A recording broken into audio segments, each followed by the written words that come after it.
Hello everyone, welcome to Apti Plus Academy for Civil Services. This is a video on daily topic-wise news analysis where we cover the news from two important sources, that is the Hindu and Indian Express. So let's get started with the topic first. So today is 24th of August. So the first topic is introduction of GST and its journey. This would be the first topic. The second topic is India-Nepal bilateral ties. The third topic is farm sector witness growth. Fourth topic is China vaccination program since July, and the last topic is food insecurity in India. Apart from all these topics, we'll be discussing some important MCQs question with the explanation of yesterday questions. तो जो questions थे Saturday के उसको भी मैं आपके साथ आज डिस्कस करूँगा. So let's get started with the topic first. And if you're new to our channel, do not forget to subscribe Apti Plus Academy for Civil Services on YouTube.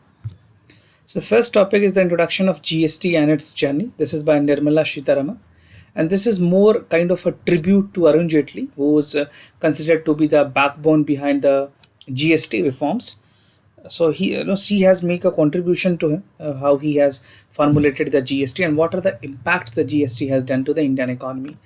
So this is equally important for your prelims examination and would be very helpful for your general studies paper 3.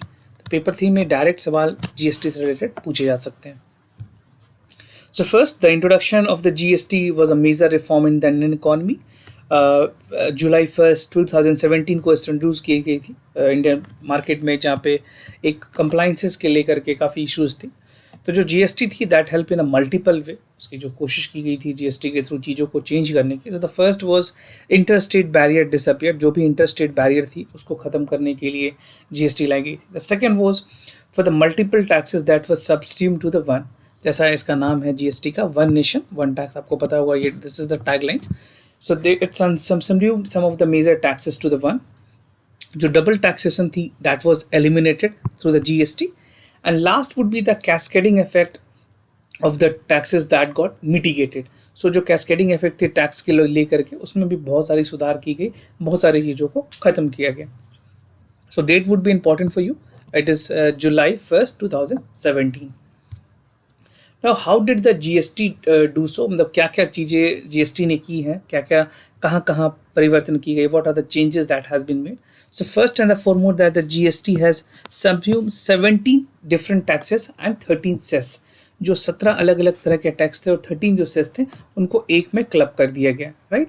And in the pre GST era की अगर बात करूँ, जहाँ पे पहले VAT हुआ करती थी, एक्सरसाइज हुआ करती थी, CST हुआ करती थी, all this thing was having a cascading effect, right.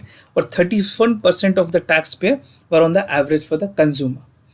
और जब से GST आई है, सो इसकी अगर कंपोजिशन की बात करें, so the scheme was extended to the service sector as well. जो हमारे सर्विसेज सेक्टर हैं, GST stand for goods and services tax, तो सर्विसेज सेक्टर को भी इसमें सब्स्यूम्ड कर दिया गया. नाउ लोअर टैक्स रेट की अगर बात करें, तो बेसिकली जो स्पेशल लोअर टैक्स रेट थी without the input credit were also prescribed for construction and the restaurant. तो दो जगह पे, दो सेक्टर्स पे जिस पे विदाउट इनपुट क्रेडिट भी प्रिस्क्राइब किया गया special lower rate, that was for the construction, ताकि रियल स्टेट में बढ़ोतरी हो सके. और रेस्टोरेंट सेक्टर, जो हमारे हॉस्पिटैलिटी सेक्टर है, चाहे होटल है, रेस्टोरेंट है, उनको भी एक मौका मिले आगे बढ़ने का. Now the base of the tax has been widened in the last 3 years because जो GST के जो collections है that would have also impacted. कुछ उसके अलग negative impact भी हैं, वो मैं आपको आगे बताऊंगा. Now this steady increase was despite the fact that the various concession and the rate deduction was mentioned above. Now इसके बारे आगे मैं आपको कुछ और important चीज़ें बताऊं तो compliances और simplification को लेकर के. So small units जो थे they were kept out of the GST because they have to something that has to grow. MSME sector हो या कुछ ऐसे छोटे व्यापारी हों जिनको अभी ग्रो करना उन्होंने स्टार्ट किया है, उन सारे सेक्टर्स को बेसिकली GST से बाहर रखा गया. और जो बिजनेसमैन थे up to annual turnover of 40 lakh were exempted. जिन लोगों का इंडिविजुअल लेवल पे या किसी फ्रेंचाइजी लेवल पे कोई काम कर रहे हैं जिनकी एनुअल टर्नओवर 40 लाख से कम है, और they were out of the ambit of the GST. ना मैन्युफैक्चरिंग यूनिट्स की बात करें तो यहाँ पे अमाउंट बढ़ा करके 1.5 करोड़ तक रखा गया. So these number of people would be they can avail the composition scheme और जस्ट पे 1% ऑफ द सेंट टैक्स. जो भी उनका है उसमें सिर्फ उनको 1% पे करना होता था. And GST is an IT enable platform. जितनी भी पेपर वर्क थी उसको एक सिंगल विंडो क्लियरेंस की कोशिश की गई. and this has ultimately helped a lot in making the things more easier, right, both for the central government offices and for the citizen of this country.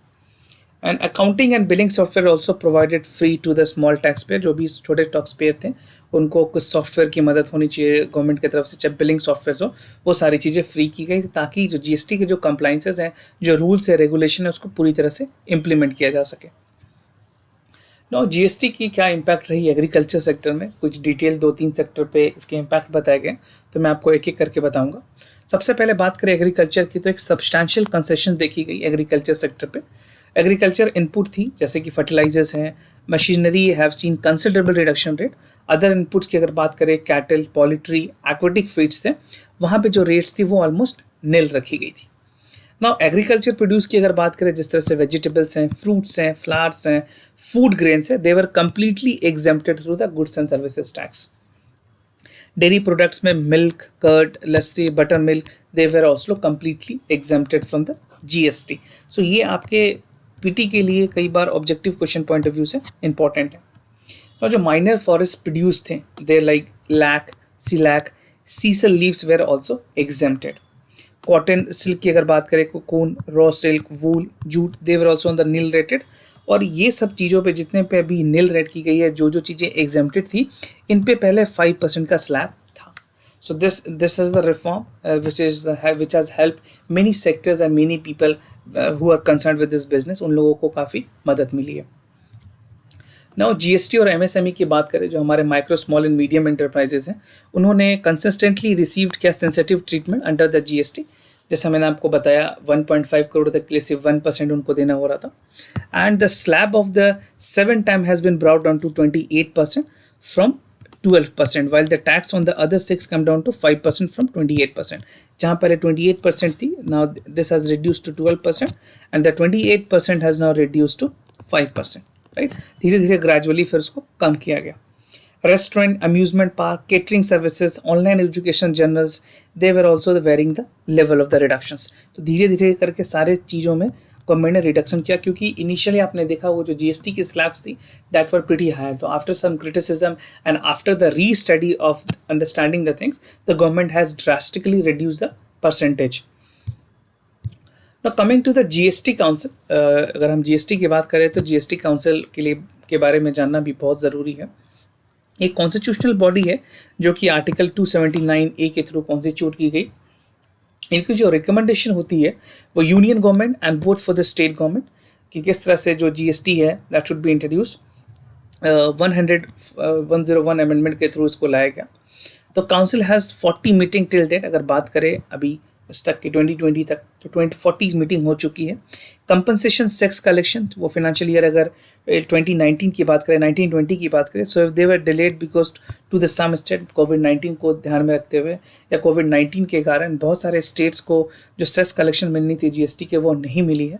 तो उसको लेकर अभी काफ़ी न्यूज़पेपर में डिबेट हुई, हमने भी उसको डिस्कस किया है। So this is something which government has to take a correction कि जितने भी स्टेट्स के जो पैसे बचे हुए हैं, जो सेस है, उनको वापस पे किया जाए and the payment should be done. जो 41th मीटिंग हुई जीएसटी काउंसिल के, they have a single agenda. उनमें सिर्फ एक एजेंडा रखा गया कि किस तरह से जो कंपनसेशन अमाउंट है वो स्टेट्स को जल्दी से जल्दी दी जाए, ताकि वो जो कोरोना के वजह से भी बहुत सारे स्टेट्स की जो रेवेन्यूज़ है वो शार्पली डिक्रीज हुई है। तो ये सेस उनके ओवरऑल जो स्टेट की जो रेवेन्यूज़ में उसमें बहुत हद तक कॉन्ट्रीब्यूट करेगी। Now coming to the second topic, that is India and Nepal bilateral ties. This is by Shyam Saran. Shyam Saran was a former basically adviser रहे हैं, फॉरेन सेक्रेटरी रहे हैं। इन्होंने काफ़ी इंपॉर्टेंट पॉइंट डिस्कस किया है regarding the India Nepal issue and how India should reset the relationship with the Nepal. So this is important for your general studies paper 2। तो recently prime minister has made a friendly gestures by towards making an indication call to the counterpart. India के उन्होंने prime minister को कॉल किया, नेपाल के prime minister ने independence day के, and this shows कि Nepal is willing to have some concrete and positive aspects of the talk between the India and Nepal. तो as of now इंडिया और नेपाल की जो जॉइंट कमीशन मीटिंग है, उसमें foreign level की जो मीटिंग हुई थी, वहाँ पे दोनों साइड ने एग्री किया कि एक म्यूचुअल इंटरेस्ट होगी for essential throwing the recent turmoil in the relationships. So the relationship has been diminishing after the Nepal has introduced the new political map आपने इसको न्यूज़पेपर में कई बार पढ़ा होगा। तो क्या अप एंड डाउन्स रहे हैं बेसिकली इंडिया और नेपाल के रिलेशनशिप में। तो अगर बात करें, एक रिलेटिवली माइनर डिस्प्यूट थी टेरिटरी को लेकर के, जो काला पानी की जो स्प्रिंग्स हैं, लिपू लेक, लिम्पा दूरवा, वो वाली जो रीजन है, they have expanded to the large Indian territory towards the east. और इसी को देखते हुए नेपाल ने एक कॉन्स्टिट्यूशनल अमेंडमेंट एक्ट लाया जो रिवाइज करती है। नेपाल के पार्लियामेंट ने इसको पास किया and they have introduce the new map in the parliament. तो जो ट्रिटी ऑफ सगोली है 1860 में जो साइन की गई थी, वहाँ पे Kali river was the boundary between the two countries in the western sector. So वहाँ पे लेकिन मैप कोई नहीं है। मैं आपको ये क्लियर कर दूँ, there was no map under attach to the treaty. कोई ऐसी मैप ट्रिटी ऑफ सगोली में नहीं रही है। तो ये दो स्टेटमेंट आप प्रीलिम्स पॉइंट ऑफ व्यू से ज़रूर ध्यान रखें। नाउ नेपाल ने क्लेम किया है कि जो मेन ट्रिब्यूटरी है काला पानी की, that arised in the east of the Lipulekh passing through the Limpiyadhura region, hence there should be the border. और लिम्पादुर्वा जो है ये इंडिया के जो उत्तराखंड रीजन है वहाँ पे बॉर्डर करती है, right. So these are some of the up and downs that has been witness amid the India and Nepal relationship. क्या वे फॉरवर्ड हो सकती है दोनों कंट्री के लिए? Both India and Nepal should have focused on people to people contact because this is very essential. Ultimately many people from the Nepal is coming back to India for their employment। और बहुत सारे ऐसे लोग हैं, India के भी काफ़ी लोग हैं जो वहाँ पे छोटे व्यापारी या फिर और तरह से बिजनेस कर रहे हैं। तो एक ज़रूरी है कि पीपल टू पीपल कॉन्टैक्ट को बढ़ाया जाए। एंड एट द टाइम जहाँ पे इंडिया और नेपाल की रिलेशनशिप एक टफ टाइम से गुजर रही है, India should do all possible efforts कि जो नेपाल के साथ हमारी एक गुडविल जेस्चर बरकरार हो सके, and while rejecting the Nepal ill convict territory claim simultaneously. तो नेपाल की जो नई मैप है उस पर कुछ डिस्कशन हो सकती है, एक कंक्रीट एक्शन पे आया जा सकता है और एक सस्टेनेबल तरीके से दोनों कंट्री के बीच में अच्छी रिलेशनशिप स्टैब्लिश की जा सकती है। Now this is from the Indian Express. Farm sector witnessed the growth. This news you can find in the front page of the Indian Express. यहाँ से कुछ इंपॉर्टेंट बातें, जिस तरह से फार्म सेक्टर में भी कुछ इंप्रूवमेंट देखी गई है। कोरोना के बाद बहुत ज़्यादा डिक्लाइन हुई थी, 1970 को लेकर के कुछ कंपैरिजन है। तो ये आपके जनरल स्टडीज़ के पेपर 3, जहाँ पे agriculture related topics already mention है सिलेबस में, वहाँ पे ये काफ़ी इंपॉर्टेंट है। तो this is for the first time that the farm sector has grown and the GDP sees the contraction, जहाँ पे जीडीपी काफ़ी हद तक कॉन्ट्रैक्शन हुई है बिकॉज ऑफ द कोविड-19। तो कंट्री की अगर रजिस्टर्ड एनुअल डिक्लाइन की अगर बात करें तो सिंस 1979 टू 80 -5.2 रही थी, but this year they have recorded the negative growth of the agriculture to -12.8। तो आप देख सकते हो इंक्रीज हुई है, तो गैप है वो बढ़ी है। But the good news that is coming from April to June for the first time in the Indian economy की कुछ इंप्रूवमेंट देखने को मिली है on the quarter estimate of the GDP, right. And the first quarter specially अगर बात करूँ तो लॉकडाउन हैज़ इंट्रोड्यूस डिस्ट्रप्शन, जहाँ पे ह्यूज ग्रोथ डिक्रोस्ट हुई थी। होस्ट ऑफ द इंडिकेटर्स जो थे वो डाउन हुए थे। So the first quarter very soon it will be published, जो डेटास आएंगी गवर्नमेंट की तरफ से अगस्त एंड में। Then you can see that the agriculture sectors has improved compare to the 1970 और 1980।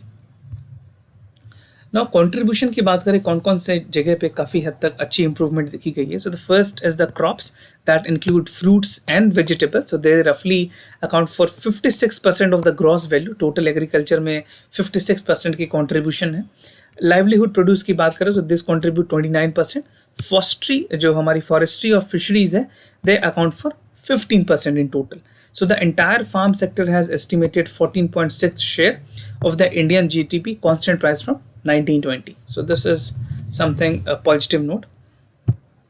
Now poultry और फिशरी सेक्टर की अगर बात करें, जो प्रोडक्शंस हैं बॉयलर्स और एग्स को लेकर के, उसमें कोरोना के बाद 35% तक की डिक्रीज देखी गई और इस टाइम पे ये काफ़ी ज़्यादा है। पोल्ट्री में सिर्फ स्पेशली 35 to 40% और जो एग्स है उसमें 15 to 20%, right. Because the reason for the collapse I have already told you, because of the कोविड-19। और ये रूमर्स थी कि बेसिकली जो पोल्ट्री सेक्टर्स हैं, जो बॉयलर्स हैं और जो एग्स हैं, उनकी वजह से भी कोविड-19 के इन्फेक्शन फैल सकते हैं। So this was complete rumours, although the doctors has clearly said if the things are well cooked there's no chances of COVID-19 infection through the poultry sectors, right? Like boilers हो चाहे eggs हो. Now fisheries production were also fell down due to the lack of the demand in the lockdown, क्योंकि fisheries की demand काफ़ी कम हो गई, पूरे country में lockdown थी. So this sector has also hit a lot. That was compounded by the labor shortage. जो sea foods units हैं, प्रोसेस्ड हार्वेस्ट श्रिम्प्स और फिशेज हैं, ये सारे सेक्टर्स में भी पूरी तरह गिरावट देखी गई थी. Now the other topic, this is from the Hindu. China vaccination program since July. So the official declaration has came from China that they have already administered some of the drugs to their frontline workers. I'll tell you who among them has been given the vaccination. So this is important for the Gender Studies paper 2 and GS paper 3. So China since July has been administering the domestic developed COVID-19 vaccines. A broad range of peoples को vaccines दी गई है. कौन कौन से लोग हैं जिनको China ने जुलाई से वैक्सीनेशन शुरू किया है? They are the medical workers, armed forces, employees of the companies who are working for the overseas on the BRI, जो बेल्ट रोड प्रोजेक्ट्स पे काम कर रहे हैं उन लोगों को. तो चाइना ने इस चीज़ को ऑफिशियली किया है कि उन्होंने जो वैक्सीन के ट्रायल थे उसमें से कुछ वैक्सीन जो उनके सक्सेसफुल हुए हैं उन्होंने उस वैक्सीन को ऑलरेडी एडमिनिस्टर किया है. बट ये जुलाई की बात है जो अब अगस्त में ऑफिशियली क्लियर की गई है.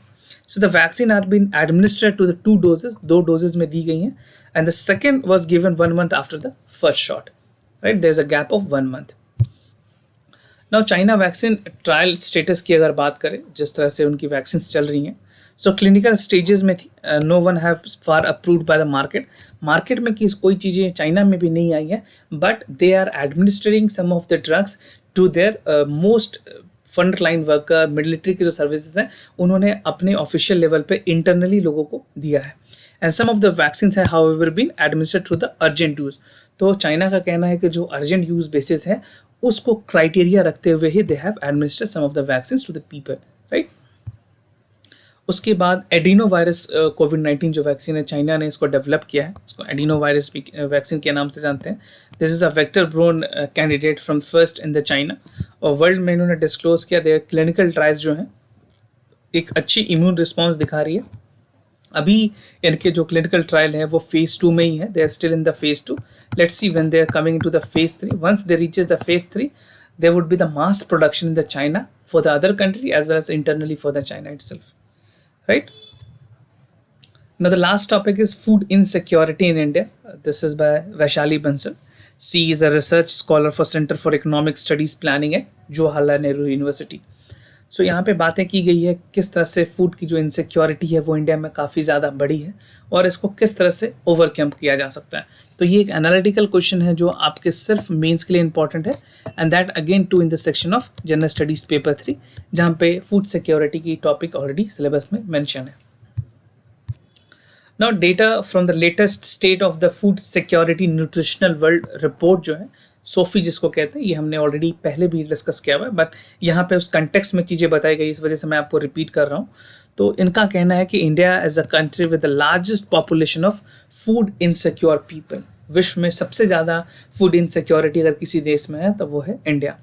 And the food released the report जो है जो रिलीज़ की गई है where in the collaboration of the United Nation Organisation to show the prevalence of food insecurity जो कि इंक्रीज़ की जा चुकी है 3.8% टू 3.8% और 6.2 crore more people in India between 2014 to 2019. तो 2014 से 2019 के बीच में करीबन 3.8% ऑफ टोटल पॉपुलेशन या 6.2 crore of the people has been completely impacted. जो एनुअल रिपोर्ट है सोफी की that represent the most authoritative evaluation of the hunger and food insecurity in the world. ऐसा नहीं है सिर्फ इंडिया में, बाकी पूरे विश्व में जहाँ भी ग्लोबल हंगर है या फिर फूड इनसिक्योरिटी है वहाँ पे ये सर्वे और रिपोर्ट देती है अपनी. तो सोफी के बारे में भी आप डिटेल में पढ़ लेंगे क्या है, मैं आपको थोड़ा आगे बताऊँगा इसके बारे में. कुछ की मेजर्स की अगर बात करें तो सोफी प्रेजेंट 2 की measures that is the food insecurity को लेकर के 2 चीज़ों पे ये अपनी रिपोर्ट देती है. So the first is the prevalence of under nourishment, POU जिसको कहते हैं. And the second is the prevalence of moderate and severe food insecurity, PMFSFI, right? तो ये जो दोनों है ये ग्लोबली एक्सेप्टेड इंडिकेटर्स हैं against the sustainable development goal, जहाँ पे टारगेट 2.1 के अंदर हंगर एंड इनसिक्योरिटी को ख़त्म करने की बात की गई है. बात करें प्रेवलेंस ऑफ अंडर नरिशमेंट क्या होती है, अंडर नरिशमेंट क्या है, तो ये फोकस करती है estimate of the proportion of the population जो कि क्रोनिक डिफिशिएंसी से फेस कर रही है. उनके जो कैलोरी इंटेक है वो काफ़ी ज़्यादा कम है as per the desired requirement. और जो एस्टिमेट है पीओ की और based on the food balance sheets and national survey of consumption, her country की अपनी नेशनल सर्वे ऑफ कंजम्पशन होती है, उसके हिसाब से भी ये कैलकुलेट करते हैं. नाउ द सेकंड जो पैरामीटर्स है that is prevalence of moderate and severe food insecurity. तो यहाँ पे एक कंप्रिहेंसिव मेजर्स ली जाती है जहाँ पे lack of access of inadequate nutritional foods देखी जाती है, कितनी न्यूट्रिशनल फूड्स जो हैं कंज्यूम हो रही है, किस किस आयरन किस किस मिनरल्स की डेफिशिएंसी है बॉडी में, कौन कौन से न्यूट्रिएंट्स डेफिशिएंट है, वो सारी चेक की जाती है.